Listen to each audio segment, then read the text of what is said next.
kita akan lanjutkan pembahasan kita.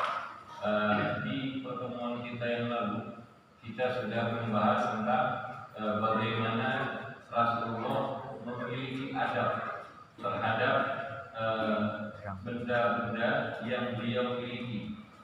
Beliau punya beberapa ekor kambing, dinamain kambing-kambing.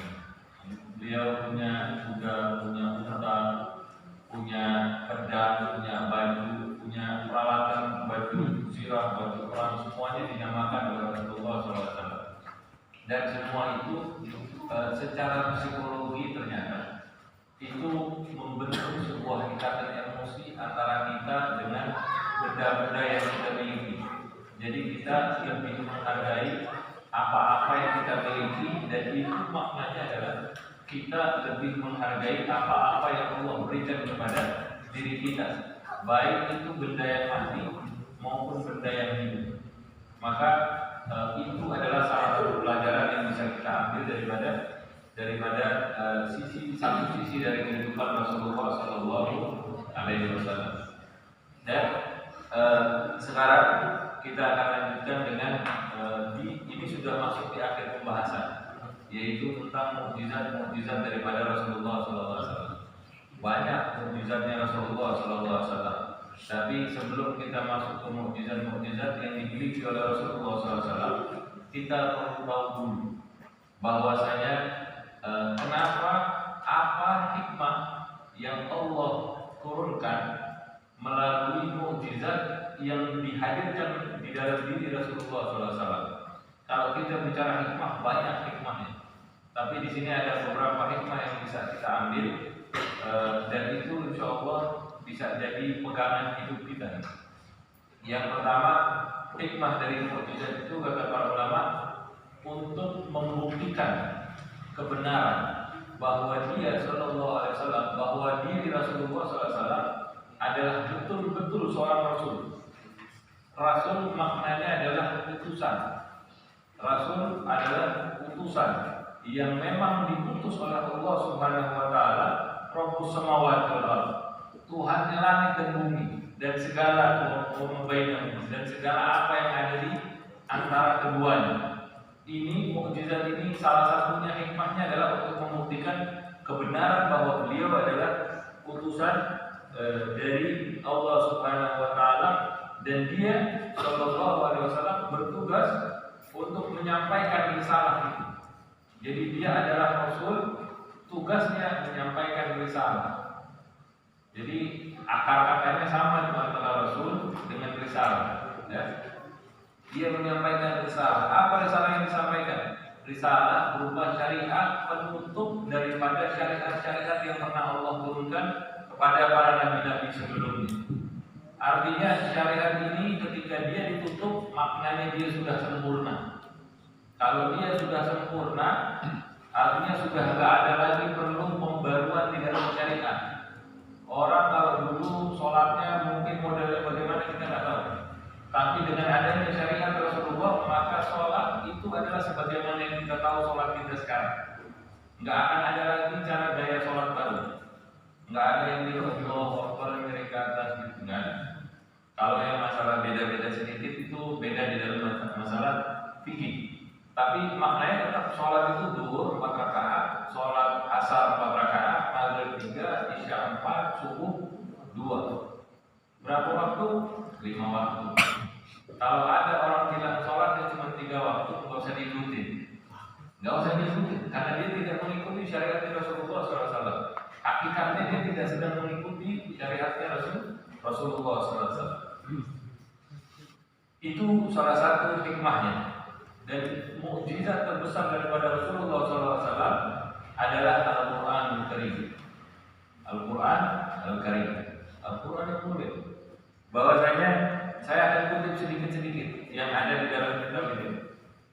Di dalam surat Al-Mu'minun ayat 12 sampai 16. Saya nggak akan bacakan Arabnya, tapi di situ Allah Subhanahu Wa Taala menyampaikan melalui lisannya Nabi Muhammad SAW kisah tentang penciptaan manusia. Dari mana manusia diciptakan? Dari tanah. Kemudian dari air mani. kemudian dia ketika berpindah ke dalam rahim, dia melekat, bahasanya melekat ke tempat yang kokoh, yaitu rahim. Ketika dia melekat ke situ, kemudian dia berkembang menjadi segumpal darah, kemudian berkembang menjadi segumpal daging, kemudian Allah jadikan tulang belulang di dalamnya, kemudian dibungkus dengan daging, kemudian dia dibentuk oleh Allah Subhanahu wa Ta'ala. Bayangkan gimana satu orang yang hidup di tengah padang pasir di Arab Saudi sekarang, di Makkah, hidup di Makkah dan di Madinah, tahu tentang cerita ini, tentang penciptaan manusia dari awal sampai jadi sosok seorang manusia. Padahal itu baru bisa dibuktikan oleh pengetahuan modern sekarang.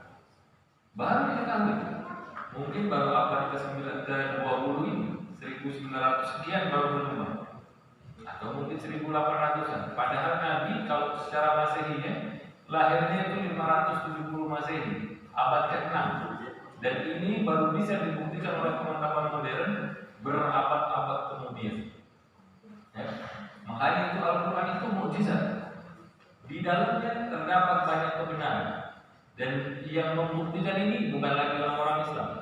Kalau orang Islam yang membuktikan nggak jadi sesuatu yang luar biasa, tapi karena yang menemukan orang-orang Barat, orang-orang yang nggak percaya sama Allah Subhanahu wa Ta'ala, kemudian mereka meneliti, mereka dapati kenyataan hidupnya itu memang seperti itu.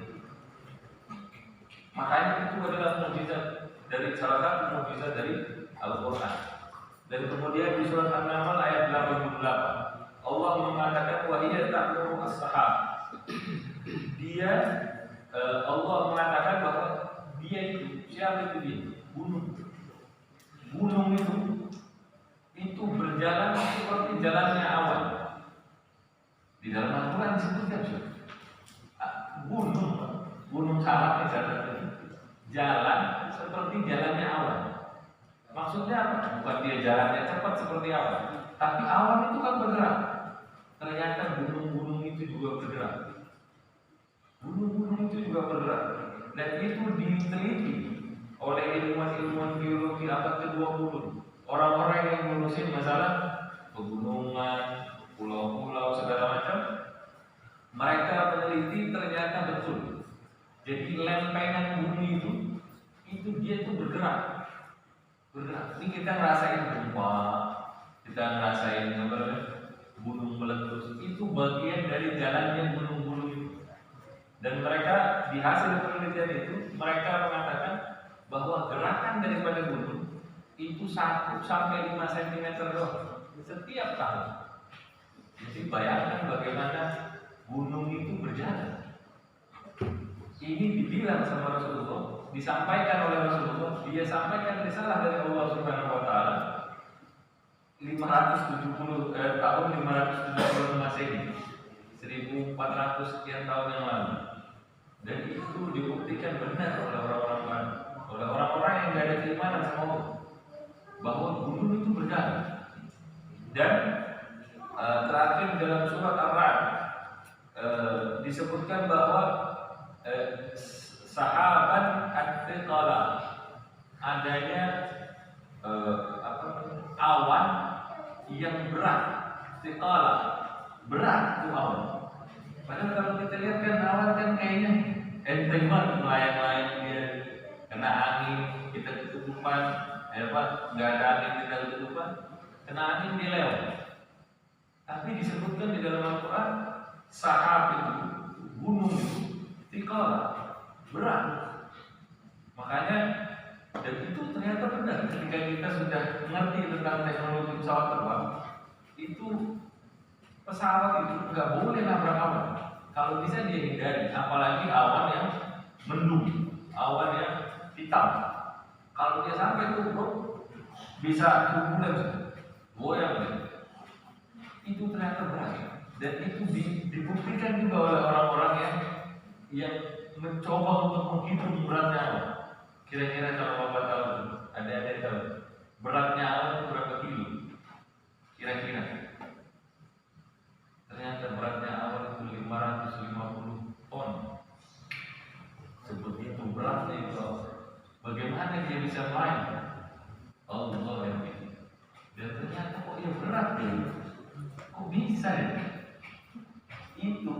Padahal di Mekah, di Madinah itu paling setahun hujan 2 kali. Padahal setahun hujan cuma 2 kali. Kok yang ngerti ya Rasulullah? Kok dia tahu? Dia sampaikan itu bahwa awan itu berat, gunung itu berjalan. Gunung pertama di muka bumi itu disebutkan di dalam riwayat namanya Abu Qubais. Itu ada di belakang rumah daripada Rasulullah SAW. Gunung berjalan, awan berat, penciptaan manusia itu prosesnya secara detail disebutkan oleh Rasulullah ketika Al-Quran itu disampaikan. Maka Al-Quran itu adalah mukjizat terbesarnya Rasulullah SAW. Dan subhanallah ya, Sayyidah Aisyah radhiyallahu anha, beliau bilang bahwa Rasulullah itu adalah Quran yang berjalan. Akhlaknya itu akhlaknya Al-Quran, akhlaknya Rasulullah Al-Quran. Jadi kalau kita menemukan, kalau orang-orang banyak menemukan rahasia-rahasia mukjizat di dalam Al-Quran, maka kita sebetulnya bisa menemukan banyak mukjizat di dalam dirinya Rasulullah SAW. Seandainya aja kita mau mengenal lebih jauh tentang sosok Rasulullah SAW, kita teliti jalan hidupnya, kita sama-sama kita ikuti. Minimal kalau kita tak bisa seperti itu, kita cintai Rasulullah, kita benarkan apa yang dia sampaikan, dan kita jadi contoh bagaimana orang melihat Islam. Orang di luar Muslim, di luar Islam, mereka belum akan membaca tentang Al-Quran, belum akan membaca tentang hadis, walaupun fikih yang dia lihat adalah kita. Maka kita harus jadi dutanya Rasulullah SAW. Orang akan melihat siapa sosok Rasulullah dari mereka melihat kita. Kalau kita punya adab yang bagus, kita punya akhlak yang bagus, mereka akan lebih mudah untuk tertarik dengan Islam. Ya. Kemudian dan berdasarkan mukjizat ini, banyak orang-orang yang masuk Islam. Orang masuk Islam itu rata-rata karena belajar, dan orang keluar daripada Islam karena rata-rata mereka mengikuti hawa nafsu dunia. Cari orang yang keluar dari Islam. Siapa orang yang pintar keluar dari Islam? Nggak ada. Sepintar-pintarnya orang ketika dia keluar dari Islam pasti jadi bodoh. Siapa semua? Ada pendeta yang baru keluar dari Islam. Siapa itu? Sayyidul Ibrahim atau siapa? Keluar dari Islam. Kelihatan pintarnya, kelihatan bodoh. Ya, bodoh. Irene Handono masuk Islam. Kelihatan pintarnya, bodoh. Pintar. Siapa pendeta, siapa nikah mana? Masuk Islam. Kelihatan pintarnya, bodoh. Orang-orang kalau belajar masuk Islam pasti pintar. Kalau orang yang keluar daripada Islam pasti dia menjadi orang yang terhina karena kebodohannya, terhina karena mereka cuma sekedar mengikuti hawa nafsunya. Banyak orang-orang yang berpikir kemudian mereka menerima Islam. Kemudian hikmah lainnya adalah untuk memperkuat atau menebalkan keimanan kita kepada Allah Subhanahu wa Ta'ala dan kepada Rasulullah Sallallahu Alaihi Wasallam. Dulu waktu peristiwa Isra Mi'raj, Rasulullah itu ketika esok diperjalankan menuju ke Baitul Maqdis, diceritakan oleh Rasulullah kepada masyarakat kafir Quraisy saat itu. Mereka enggak banyak yang tidak percaya, tapi mereka tahu Rasulullah itu bukan pembohong. Tapi mereka mengetes Rasulullah. Kafirnya sebutkan ciri-cirinya Baitul Maqdis, ciri-ciri kotanya segala macam. Sama Rasulullah disebutkan di ujung sana, di ujung sini ada ini, ada itu, ada ini, ada itu. Dan mereka yang mendengar hal itu, mereka tak bisa ngomong apa-apa karena benar terlihat. Orang yang sudah memiliki pengalaman pergi ke Baitul Maqdis saat itu, mereka tahu bahwa yang dikatakan oleh Rasulullah itu, yang dikatakan oleh Rasulullah itu, Sallallahu Alaihi Wasallam itu semuanya betul. Dan tapi mereka sulit untuk menerima karena mereka mengikuti hawa nafsu. Tapi ada satu orang yang ketika Rasulullah SAW menyampaikan itu, kemudian orang itu membenarkan. Rasulullah dituduh gila sama orang-orang kafir Quraisy. Disebut sama satu kawan itu, lihat teman itu Nabi Muhammad SAW. Dia bilang ke teman, ya teman itu, kayak orang gila, masa pergi dari mana? Dari Mekah menuju Baitul Maqdis secepat itu. Padahal orang normalnya secepat-cepatnya membuat kuda itu 3 bulan bolak-balik. Ini nggak nyampe 1 malam. Di riwayat dia bilang tempat duduknya Rasulullah itu masih berasa panas, masih berasa anget gitu. Katanya teman ente ini gila. Tapi kata sahabatnya Rasulullah SAW itu bilang, kalau dia dan Muhammad SAW bilang yang lebih tidak masuk akal dari itu, saya percaya. Siapa itu sahabat? Sayyidina Abu Bakar. Makanya dia sejak saat itu digelari As-Siddiq, orang yang selalu membenarkan Rasulullah SAW. Lihat bagaimana kedudukannya Sayyidina Abu Bakar As-Siddiq. Dikala orang-orang mendustakan Rasulullah, Sayyidina Abu Bakar As-Siddiq dia membenarkan apa yang disampaikan Rasulullah SAW. Kalau ada orang sekarang menghina tentang Sayyidina Abu Bakar As-Siddiq, nggak usah diikutin orang-orang Melayu itu. Ada sampai saat ini, ada. Tapi pesan saya, kalau ada orang yang begitu terhadap Sayyidina Abu Bakar As-Siddiq, dia mencela Sayyidina Abu Bakar As-Siddiq, dia mencela Sayyidah Aisyah, anaknya Sayyidina Abu Bakar As-Siddiq. Padahal Sayyidah Aisyah itu adalah istri daripada Rasulullah SAW. Orang yang mencela 3 ini, jangan pernah didekati. Ya. Dan yang ketiga hikmahnya, ini juga jadi pelajaran buat kita. Dengan kita mengetahui kisah-kisah yang terjadi di zaman itu, yang pernah terjadi, atau kisah yang kita ketahui sebabnya, latar belakangnya, sampai hasil akhirnya. Karena ini kan kisah ini sudah lalu. Kita tahu sebelum kejadiannya, kita tahu peristiwa kejadiannya, dan kita tahu akhirannya seperti apa.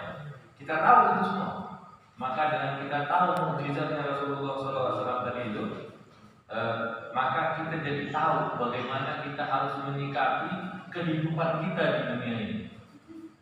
Rasulullah SAW waktu hijrah bersama Sayyidina Abu Bakar Siddiq, waktu dikejar-kejar oleh kafir Quraisy, diilhamkan sama Allah masuk ke dalam gua. Rasulullah tahu nggak kalau misalnya dia masuk ke dalam gua itu, guanya kecil. Kalau orang melihat aja ke bawah, ke dalam gua itu, pasti ketahuan dan nggak bisa lari kemana-mana. Tapi Nabi Muhammad percaya sama dia, masuk ke dalam. Rasulullah nggak tahu kalau ternyata nanti sama Allah diperintahkan laba-laba bangun sarang di situ, di sampingnya dibikin sarang burung. Rasulullah awalnya nggak tahu, tapi itu terjadi. Waktu Nabi Musa dikejar-kejar sama Fir'aun dan bala tentaranya sampai di ujung jalan, Nabi Musa nggak tahu ini laut itu bisa terbelah, nggak tahu. Tapi dia cuma nuruti perintah Allah. Ketukkan tongkatmu, maka laut terbelah. Dia ketukkan tongkatnya, laut terbelah. Nah, Nabi Ibrahim alaihissalam, waktu dia dilempar, dia nggak tahu api itu bakal dingin buat dia. Dia nggak tahu. Nabi Ibrahim alaihissalam nggak tahu. Namanya api sifat dasarnya panas. Tapi begitu dia dilemparkan, Allah tentukan dia buni badan wasalama ala Ibrahim. Ala Ibrahim. Cuma buat Ibrahim, Nabi Ibrahim. Kalau ada orang lain masuk situ, bakar. Karena perintahnya Allah itu cuma jadi dingin dan menyelamatkan bagi Nabi Ibrahim. Awalnya dia tahu nggak? Dia nggak tahu. Sampai di udara itu turun Jibril alaihissalam, nanya, ya Ibrahim, apa yang bisa anda bantu? Ente butuh mana? Kata Nabi Ibrahim, kalau dari ente enggak. Kalau dari Allah, saya nggak usah minta. Allah udah tahu apa yang saya butuh. Makanya pada kesidahnya Habib Abdullah Haddad ketika Fani, cukup bagiku pengetahuan Tuhanku. Cukup bagiku pengetahuan Tuhanku. Cukup. Nabi Ibrahim nggak tahu.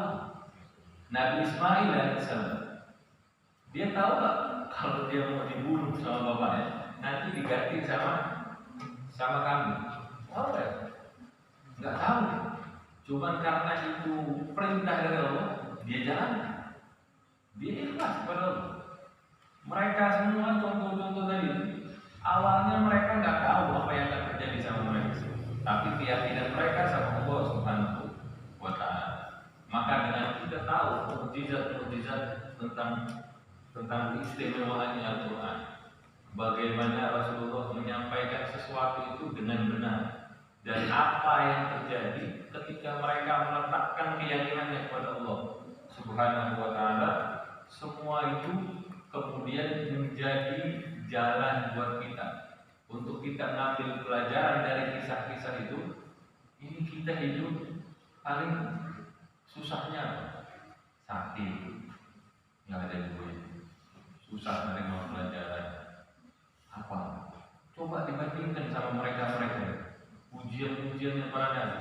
Nabi Ayub yang kena penyakit, tidak ada apa-apanya sebetulnya. Makanya ini bisa jadi pelajaran buat kita semua, bagaimana kita menyikapi hidup kita masing-masing. Nggak ada Allah membebankan suatu masalah sama kita kecuali kita pasti sanggup untuk menjalani. La yukallifullahu nafsan illa wus'aha. Pasti kita bisa. Tinggal gimana kita menyerahkan diri kita kepada Allah Subhanahu wa Ta'ala. Semoga Allah Subhanahu wa Ta'ala menguatkan keyakinan kita kepada Allah Subhanahu wa Ta'ala, dan semoga kita semua mendapatkan syafaat dari Rasulullah SAW berkah dari kita mempelajari jalan hidupnya. Kita meyakini apa-apa yang disampaikannya, dan semoga dengan itu Rasulullah SAW mengenal kita dan berkenan untuk memberikan syafaatnya kepada kita di hari kiamat kelak, dan kita dikumpulkan oleh Allah Subhanahu wa Ta'ala di dalam surga Firdausil A'la tanpa hisab dan fitnah. Ala hadhihi niyyah wa likulli niyyatin shalihah wa ila hadratin Nabi Muhammad sallallahu alaihi wasallam. Sirrul Fatihah.